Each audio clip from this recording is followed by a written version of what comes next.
Bigatin po ang alay natin today. Ito po walang iba, kundi ang Drama King, Dennis Trillo! Dennis, Yes. alam mo, si Eto Mama na. talagang excited na maimbita ka rito. Buti naman nandito ka ngayon, kaya lang wala naman siya, Oo sayang. nga sayang. Pero okay lang, may mga susunod pa yan, sigurado. Pero Dennis, excited ka na ba? Sobra. Dahil excited ka na, kami rin excited na rin. Oras na para sa chismisang may trivia. Let's play Sang Talong Sang Sabog! Dennis, magpapasabog ka na ba? Magpapasabog na! Yeah! Okay, ito na. Dennis, isuot mo yung goggles mo. Dennis, ito na ang iyong unang sang tanong. Dahil sa viral dance video ng Kapuso Primetime Prince na si Miguel Tan Felix, dumami ang online fans niya mula sa anong Asian country? A. Indonesia.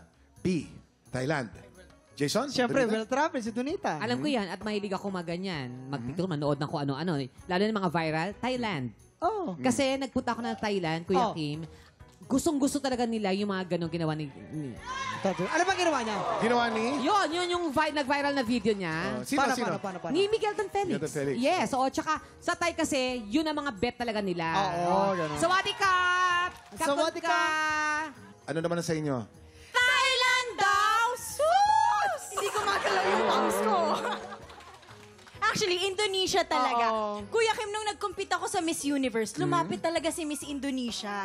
Sabi niya, do you know this guy? Pinakita niya picture ni Miguel. Sabi niya, kantik guy. Ano Meaning, yung kantik? beautiful man.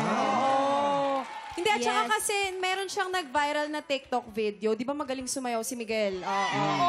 Nag-viral siya, kumakaldag siya sa ilalim ng tubig. Kumakaldag? Oo. Dennis, anong sagot mo? Nakatrabaho ka na si Miguel eh.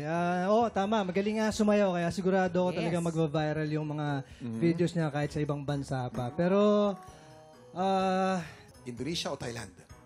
Thailand siguro. Thailand. Oo. Sigurado ka na ba sa Thailand, Dennis? Kapkon ka! 90%. Pero 90%. feeling ko mas lamang dito eh. Oo. Okay, Thailand. Si Dennis ba ay kabog o sabog? Alamin na natin in 5, 4, 3, 2, 1. Naku. Donita! Naku si Dennis, oh. Okay, Dennis. Ito na ang iyong susunod na sang tanong. Sang Sabo! Kapon ka. Beati Firma ang pangalan ng farm ng box office queen na si Bea Alonzo. In English, anong ibig sabihin ng Beati Firma? A. Beautiful signature. B. Blessed farm. Girls, kayo muna. Kuya, firma, signature. Firma. Oo. Beautiful signature. Beautiful signature. May punto. Tama yun. Firma daw. Excuse me. Ang firma, ibig sabihin niya farm. Farm. Yes. Kaya blessed farm. Blessed Yes. Yeah. Oo. Firma At is farm. Tsaka, Firma is farm. ipapangalan mo ba yung sa firma? Dapat bless yung farm mo para gumanda yung farm mo, ang buhay mo. Kaya, Hindi mo kailangan ng firma para maging maayos ang Hindi farm yan mo. totoo. Kailangan ng firma kasi may kontrata. Di ba? Alam mo, Faith, formally na kailangan mo. Dennis, okay ka lang, ha? farm yun. Farm. Blessed Kuha- farm. Kuha mo naman, Firma. kuha mo naman yung mga point nila, di ba? Kuha. Kuha mo. May points silang pareho. Maganda yung mga farm niya, may mga So, ano Oo. ang sagot mo, Dennis? Si Bea naman, actually napag-usapan na namin yan eh, kung ano talaga, saan galing yung farm na yan. Kasi madalas makapagkwentuhan kami sa set. Tama. Kahit na napasubo na ako sa kanila kanina, parang paniniwalaan ko pa naman. Yes! Tama yun. Blessed farm ang sagot ni Dennis. Kabugba o sabog ang sagot ni Dennis? Alamin natin in 5, 4, 3, 2, 1. Blessed farm. Tama. God bless you. Beati Firma. Latin yan. Beati means blessed. And Yes. Firma means farm. Hindi firma, hindi Yes. signature. Wala Iba silang yun. alam sa mga Latin. malamit. Dennis, ito lang yung susunod na sang tanong. Game.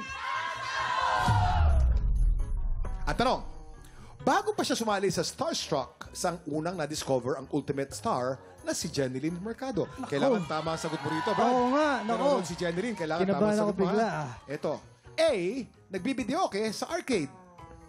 B, nakatambay sa salon. nabasa ko to sa newspaper before. I think she was 14 years old. Tapos, dumikit yung chewing gum sa buhok niya. Oo. Tapos yung nanay niya, tinry lahat talaga i-shampoo, i-conditioner. Ayaw talaga. Nilagyan na ng mantikang paluto. Ayaw talaga. Kaya din nila nasa salon. At idadagdag ko lang sa sinabi ni Faith, no? Si Jeneline ang nagpauso ng octopus cut dati. Kaya lahat ng babae may kinito, tapos mahaba. Yung buhok, Dahil dun sa bubble gum. Oo. yung buhok niyong dalawa, anong tawag dyan? Shibang-shibangs. Shibang. Okay. Shibang-shibangs daw, oh. Excuse me. Kapatid At saka, hello, matagal ako nagtrabaho sa salon. Never ko siyang nakita nagsalon. Kaya wag kayong ano dyan. Anong trabaho mo sa salon, Anita? Nagsha-shampoo. Kapon ka. Shampoo. Oo, kapon ka pa. Sa ano talaga siya? Sa arcade. Arcade. Dennis, ang dami nag-viral na mga video ng mga kumakanta sa arcade. Sobrang gagaling kumanta. Alam mo yan, yung kamukha kong si Jenny Lynn. Pakiulat. Yung kamukha kong si Jenny Lynn. Jeneline. Kamukha mo. O sige, wag na lang. Hindi, diba? Sa arcade, diba? Honey, ano ba? Nagdadance rebo. Nakita nagdadance rebo. Nagka-dance rebo. Ayun, tapos na-discover siya kasi natapilok, dinala sa ospital yon. Kaya ano, pero sa arcade yan. Oo. Si Kuya Germs naka-discover. Si Yes. Kuya Germs. Kuya Germs. Anong sagot mo? Medyo nalito ako sa arcade ba o sa karaoke. Parang medyo duda ako sa sagot nila. Sa dalawa. Parang sa salon. Hindi ko Salon, maalala kung ano talaga, pero parang sa salon yata yung pagkakakwento niya sa akin. So, Ano kaya ang tamang sagot? Kabog o sabog? Alamin natin in 5, 4, 3, 2, 1! Tama! Ang total score mo, Dennis, ay 2 points. 2 points. O Dennis, kamusta naman ang feeling mo nakaupo dun sa Buisi Blaster natin? sarap ng pakiramdam. Ngayon Masarap lang ako talaga? na ganito sa TV. Yeah. At kamusta naman ang experience mo kasama natin dito sa TikTok Lock? Ang saya kasi para na ngayon naglalaro. Hindi ko alam kung paano kayo sinusweldoan ng ganito. Oo nga. Ito na siguro yung pinakamasayang trabaho sa buong mundo. Yan din ang sinasabi ni Kuya Kim na tayo nagkatrabaho. Pero nag-enjoy. Enjoy. You have to enjoy your work, eh. In the same way, enjoy mo rin yung mga serye mo, yung mga acting mo. Yes, diba? aside from serye, baka gusto mo nang imbitahan ng mga tiktropa natin na panood ang Love Before Sunrise. Ayun, mga tiktropa. Love Before Sunrise. Sana po abangan ninyo yan. Palabas yan Lunes hanggang Biyernes. Siyempre, star Miss Bea Alonzo, Andrea Torres, Sid Lucero. Masistream nyo siya anywhere. Mag-download na kayo ng View app. Mapapanood yan kahit saan, anytime, anywhere. Ayan, maraming salamat. Pero ito, may pahabol ako na blessing sa mga tiktropa! Walang uuwi ng luhan dahil lahat kayo may tote bags! Woo! Ay, ang saya-saya at mas pasayahin natin ang ating umaga dahil bukas, dalawang singer-comedians ang makikipaghulaan. Abangan nyo kung sino ang ating Mystery Celebrity Sing Spector. Bukas yan, kita-kiss dito lang sa... TikTok Lock! Maging sino ka man! Tiktropa, pinanood mo hanggang sa dulo itong video na to at dahil doon, very good ka! For more happy time, watch more TikTok Lock videos on our official social media pages and subscribe to GMA Network official YouTube channel.